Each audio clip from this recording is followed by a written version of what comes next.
Darshan devil release ನಿಜಕ್ಕೂ challenging ಆಗಿತ್ತು. ಜೈಲಿನಲ್ಲಿ ಇರುವಾಗ ರಿಲೀಸ್ ಆಗುತ್ತಿರುವ ಎರಡನೇ ಸಿನಿಮಾವಿದು. ಮೊದಲ ಬಾರಿ ಸಾರಥಿ ರಿಲೀಸ್ ಆದಾಗ ಈ ಸಿನಿಮಾ ಬಾಕ್ಸ್ ಆಫೀಸ್ನಲ್ಲಿ ಗೆದ್ದಿತ್ತು.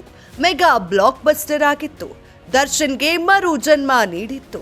ಆದರೆ ಎರಡನೇ ಬಾರಿಗೂ ಹಾಗೆ ಆಗುತ್ತಾ?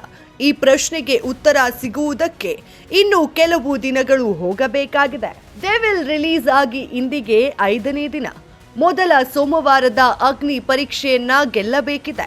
ಇನ್ನೊಂದು ಕಡೆ ಕಳೆದ 4 ದಿನ ಕಲೆಕ್ಷನ್ನಲ್ಲಿ ದೊಡ್ಡ ಮಟ್ಟದ ಏರಿಳಿತಗಳೇನೂ ಕಾಣಿಸುತ್ತಿಲ್ಲ. ವೀಕೆಂಡ್ನಲ್ಲಿ ಡೆವಿಲ್ ಸಿನಿಮಾ ಹೆಚ್ಚು ಕಡಿಮೆ 8.50 ಕೋಟಿಯಿಂದ 9 ಕೋಟಿವರೆಗೂ ಕಲೆಕ್ಷನ್ ಮಾಡಿದೆ. ಇದೇ ದರ್ಶನ್ ಹೊರಗಿದ್ದಿದ್ದರೆ ಈ ಸಿನಿಮಾ ಬಾಕ್ಸ್ ಆಫೀಸ್ನಲ್ಲಿ ದೊಡ್ಡ ಕಲೆಕ್ಷನ್ ಅನ್ನ ನಿರೀಕ್ಷೆ ಮಾಡಬಹುದಿತ್ತು. ಮಿಲನ ಪ್ರಕಾಶ್ ನಿರ್ದೇಶಿಸಿರುವ ಡೆವಿಲ್ ಬಾಕ್ಸ್ ಆಫೀಸ್ನಲ್ಲಿ ಒಳ್ಳೆಯ ಓಪನಿಂಗ್ ಪಡೆದುಕೊಂಡಿದೆ. ಆದರೆ ನಂತರದ ದಿನಗಳಲ್ಲಿ 50% ಡ್ರಾಪ್ ಆಗಿದೆ ಎಂದು ಟ್ರೇಡ್ ಎಕ್ಸ್ಪರ್ಟ್ಗಳ ಲೆಕ್ಕಾಚಾರ.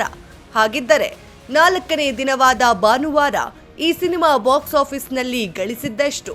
ಸಿನಿಮಾ ಇಲ್ಲಿವರೆಗೂ ಎಷ್ಟು ಕೋಟಿ ಕಲೆಕ್ಷನ್ ಮಾಡಿದೆ ನೋಡುವುದಾದರೆ, ಡೆವಿಲ್ ಕಲೆಕ್ಷನ್ 4ನೇ ದಿನ ಕೊಂಚ ಏರಿಕೆ ಕಂಡಿದೆ. ಶನಿವಾರಕ್ಕೆ ಹೋಲಿಕೆ ಮಾಡಿದ್ರೆ ಭಾನುವಾರ 12% ಏರಿಕೆಯಾಗಿದೆ. ಆದರೆ ನಿರೀಕ್ಷೆ ಇನ್ನೂ ಹೆಚ್ಚಿತ್ತು ಅನ್ನೋದಷ್ಟೇ ಸತ್ಯ.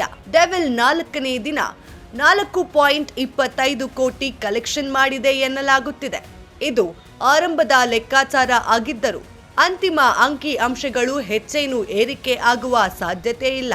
ದರ್ಶನ್ ಸಿನಿಮಾ ಡೆವಿಲ್ ಸಿನಿಮಾ ಮೊದಲ 4 ದಿನಗಳ ಕಲೆಕ್ಷನ್ ಡೀಸೆಂಟ್ ಆಗಿದೆ. ಮೊದಲ 4 ದಿನಗಳಲ್ಲಿ 25 ಕೋಟಿ ಕ್ಲಬ್ ಸೇರಲು ಡೆವಿಲ್ ಹಿಂದೆ ಬಿದ್ದಿದೆ.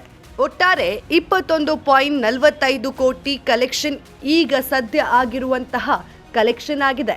ಮುಂದೆ 25 ಕೋಟಿ ಕ್ಲಬ್ ಸೇರುತ್ತಾ ಡೆವಿಲ್ ಸಿನಿಮಾ ಅನ್ನೋದನ್ನ ಕಾದು ನೋಡಬೇಕಾಗಿದೆ.